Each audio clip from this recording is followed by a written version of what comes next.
안녕하세요. 김성길 목사와 함께하는 예수님 이야기 제4단원의 이 시간 83회가 되겠습니다. 지금 우리는 마음이 청결한 자의 복에 대해서 우리가 살펴보고 있습니다. 이 시간에는 마음이 청결한 자의 복 5번째 시간입니다. 세상도 좋아하는 마음이 청결한 사람들. 마음이 청결한 사람들은 하나님만 보는 것이 아니라 세상 사람들도 다 좋아하는 사람들이죠. 그래서 세상에서도 성공하는 비결이 바로 마음이 청결하게 사는 것입니다. 자, 본문 말씀 다시 한번 읽도록 하겠습니다. 마태복음 5장 1절로 12절 시작. 예수께서 무리를 보시고 산에 올라가 앉으시니 제자들이 나온지라 입을 열어 가르쳐 이르시되 심령이 가난한 자는 복이 있나니 천국이 그들의 것이며 애통하는 자는 복이 있나니 그들이 위로를 받을 것이며 온유한 자는 복이 있나니 그들이 땅을 기업으로 받을 것이며 의에 줄이고 목마른 자는 복이 있나니 그들이 배부를 것이며 긍휼히 여기는 자는 복이 있나니 그들이 긍휼히 여김을 받을 것이며 마음이 청결한 자는 복이 있나니 그들이 하나님을 볼 것이며 화평하게 하는 자는 복이 있나니 그들이 하나님의 아들이라 일컬음을 받을 것이며 의를 위하여 박해를 받은 자는 복이 있나니 천국이 그들의 것임이라. 나로 말미암아 너희를 욕하고 박해하고 거짓으로 너희를 거슬러 모든 악한 말을 할 때에는 너희에게 복이 있나니 기뻐하고 즐거워하라. 하늘에서 너희 상이 큼이라. 너희 전에 있던 선지자들도 이같이 박해하였느니라. 아멘. 지금 8복 중에 6째 복입니다. 마음이 청결한 자의 복에 대해서 우리가 말씀을 나누고 있습니다. 주님은 이 말씀에서 인간이 누릴 가장 큰 복은 바로 창세기 1장 27절의 복, 곧 하나님을 보고 하나님과 함께 사는 것임을 말씀해 주셨습니다. 이것을 깨닫는 것이 복이며 또 이 가치를 가지고 살았던 사람들의 모습도 우리가 살펴봤죠.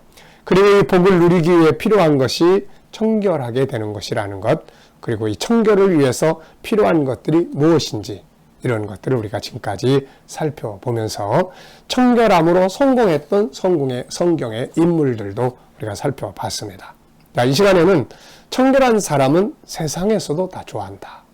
네, 하나님만 좋아하시는 것이 아니라 세상 사람도 다 좋아해요. 자, 우선 마음의 청결의 언어적인 의미, 청결이라는 게 뭔가 한번 다시 봅니다. 맑을 청, 깨끗할 결, 깨끗하고 맑고 섞인 것이 없는 순수한 모습이죠. 이런 모습으로 사는 사람을 누가 싫어하겠습니까? 자, 마음이 청결함으로 얻는 결과들은 뭘까요? 우리는 마음이 청결이 한다 그러면은 어떤 느낌이 드십니까? 아유, 그렇게 힘들게 어떻게 살아? 부담을 느끼는 경우도 많죠. 어떻게 요즘 세상에 마음을 깨끗하게 하고 순수하게 하고 맑게 하고 살 수 있을까요? 괜히 나만 손해보는 거 아닌가? 이렇게 생각하기가 쉽습니다. 그러나 창조의 질서는 그렇지가 않아요. 우리가 밤과 낮은 창조의 질서입니다. 이걸 바꿀 수 없죠.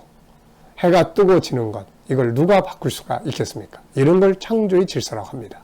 그래서 마음이 청결한 자가 잘 되는 것, 이것은 창조의 질서예요. 때로는 조금 손해보는 것 같지만 그렇지 않아요. 이미 우리가 살펴본 것처럼 요셉이나 다니엘이나 다 청결한 사람들이잖아요. 그러니까 하나님과의 관계도 좋고 세상에서도 다 그 사람들을 인정해서 총리로 세우고 믿을만하다. 이렇게 해서 귀하게 쓰임을 받게 되는 성공의 비결인 것입니다.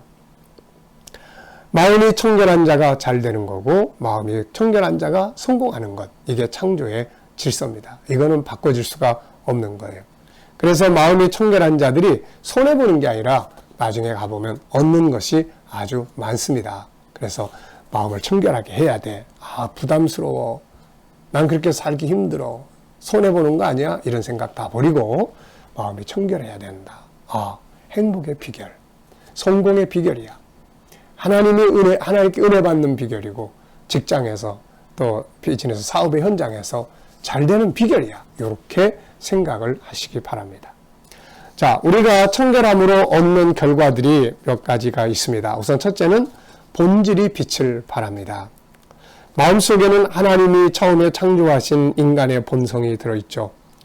청결하다는 것은 이 본성이 깨끗하게 닦여져 있다 그런 말이죠. 좋은 보물들이 먼지에 덮여 있어서 자기 자신도 모르고 살고 있습니다. 이 먼지를 제거하고 청소하는 것이 바로 청결인데, 그리고 나면 나의 본질이, 내 영혼이 맑아져요. 이 속에서 하나님 만나게 되고, 그리고 속에 들어있는 하나님의 성품들이 막 빛을 발하기 시작을 합니다. 그래서 마음속에 질서가 생기고, 또 자부심이 생기고, 마음에 총명이 생기고, 또 영감이 풍성해지고, 아이디어가 번쩍번쩍하게 되는 거죠. 그러니 이 청결하게 하는 것이 이게 얼마나 참 좋은 복입니까? 내가 나답게 살아가는 능력을 발휘할 수 있는 거죠. 그리고 이제 하나님을 만나게 됩니다. 앞서 다 이미 이야기했죠. 사드락, 메삭, 아벳느고, 이들은 순수한 청결함을 가진 사람들이에요. 그 불구덩이 속에서 그들은 하나님을 만나게 되지 않습니까? 세 번째는 건강한 생각이 밖으로 나오죠. 육체도 건강해집니다. 결국 청결은 종교적인 용어가 아니라 바로 우리의 영혼도 육체도 마음도 건강한 삶을 살도록 만들어주는 비결이 되는 것이죠. 이런 말 들어보셨을 거예요. 건강은 마음에서 나온다. 건강한 삶은 마음에서 나오는 것이죠. 마음이 청결하다는 것은 마음이 건강하다는 걸 의미합니다. 정신적 건강은 육체적 건강을 만들게 되죠. 안타까운 것은 오늘의 현실을 보면 많은 사람들이 마음이 병들어 있어요. 아파요. 그래서 심리 질병이 그 어느 때보다도 많아지고 있습니다. 심리 질병은 또 육체를 병들게 하고 삶을 병들게 만들고 무너지게 만듭니다. 이렇게 심리적 질병이 많은 이유들은 뭘까요? 결국은 불안정에서 나오는 거죠. 그리고 죄성을 따라가는 그런 억압된 상태에서 마음에 불안감이 생기고 아픔들이 만들어지게 되는 거죠. 마음의 청결함은 바로 이런 부분들을 싹 청소해버리고, 그리고 하나님의 형상의 참모습을 찾아가는 것을 말합니다. 그러면 마음의 안정과 담대함과 평안을 갖게 하는 것이죠. 그래서 심령이 청결해지면 마음이 건강해지고, 마음이 건강해짐으로써 범사가 잘 되는 은혜를 누리게 되는 것입니다. 자, 그 다음에 네 번째는 이제 건강한 생활을, 삶을 만들 수가 있죠. 불만, 원망, 분노, 거짓, 음욕, 비난, 비판, 부정적인 이런 것들로 꽉 채워져 있으면은 삶이 어떨까요, 이거? 심령이 더러우면 더러운 것이 나오고 삶이 더러워집니다. 심령이 복잡하면 삶이 복잡해져요. 심령이 복잡해지면 선택하는 지혜가 없습니다. 그래서 방황하게 되고 심지어는 생명을 버리기도 하고 폭력, 살인들이 나오는 거죠. 심령이 깨끗하면 깨끗한 삶이 나오고, 그래서 성경은 이렇게 말씀하잖아요. 사랑하는 자여, 내 영혼이 잘된 같이 내가 범사에 잘되고 강건하기를 간구하노라. 그래서 이 마음이 청결하면 마음이 건강한 거거든요. 마음이 건강하면 거기서 건강한 아이디어가 나오고, 그래서 삶이 건강해지게 되는 것입니다. 자, 그리고 이제 심령이 청결하면 좋은 이미지를 줍니다. 우리들이 보통 사람의 얼굴을 보잖아요. 그런데 사람의 얼굴은 마음의 표현이라고 이야기를 합니다. 그래서 얼굴이란 우리 마음의 표현이에요. 그래서 마음이 어떠하냐가 얼굴에 쫙 나타나게 되는 것입니다. 마음이 청결한 사람은 얼굴에 그것이 나타나요. 참 깨끗하고 맑게, 눈동자를 보더라도 맑고, 또 그 얼굴을 보더라도 평안하고 그렇습니다. 그래서 좋은 이미지를 주는 거예요. 사람들에게 좋은 이미지를 줍니다. 좋은 이미지를 딱 주면 어떻습니까? 관계가 좋아지게 되고 결국 하는 일들이 잘 될 수 있잖아요. 어디 가서 물건 사러 갔는데 아무리 봐도 꼭 사기꾼 같고, 또 나를 그야말로 속여먹을 사람 같이 보이면 아니잖아요. 또 그냥 어디 가는데 꼭 강도같이 보인다든지 그러면 안 되지 않습니까? 이미지. 마음이 청결한 사람들은 이미지가, 나타나는 모습이 참 편안하고 착하게 보이잖아요. 그래서 반대로 어디를 갔는데 그분의 얼굴 인상이 너무 좋은 거죠. 밝게 웃고 순수해 보이고, 저 사람한테 뭐 사면 둘러먹진 않겠다.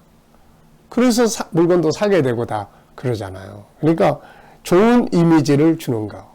요즘에는 얼굴 좋은 이미지, 면접하러 가거나 뭐 하러 갈 때 그런 거 많이 연습하지 않습니까? 좋은 이미지를 줘야 되니까.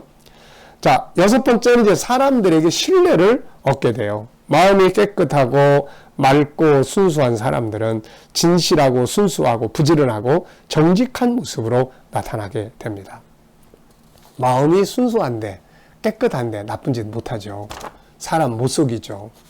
그래서 더 선을 베풀죠. 서비스 더 잘하죠. 네. 상대방을 기쁘게 해주려고 노력하죠. 맡은 일에 최선을 다하죠. 부지런하죠. 그 속에서 아이디어를 꺼내가지고 하는 일들을 더 발전시키죠. 이런 사람들을 누가 싫어하겠습니까? 네. 마음이 깨끗하고 맑고 순수한 사람들은 진실하고 순수하고 부지런하고 정직한 모습으로 일을 합니다. 일을 맡겨도 요령을 부리지 않고 성실하게 하죠. 거짓되지 않고 진실되게 합니다. 자기 양심에 어긋나지 않게 하려고 힘씁니다.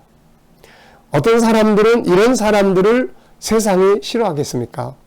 그들과 거래하는 사람들이 다 좋아하고 그들을 데리고 일하는 오너들이 다 좋아하고 함께 일하는 동료들이 다 좋아하고 고객들이 다 좋아하는 거죠. 그래서 성공하는 거예요. 이런 사람들이 바로 요셉, 다니엘 같은 사람들. 얼마나 깨끗하게 살았습니까?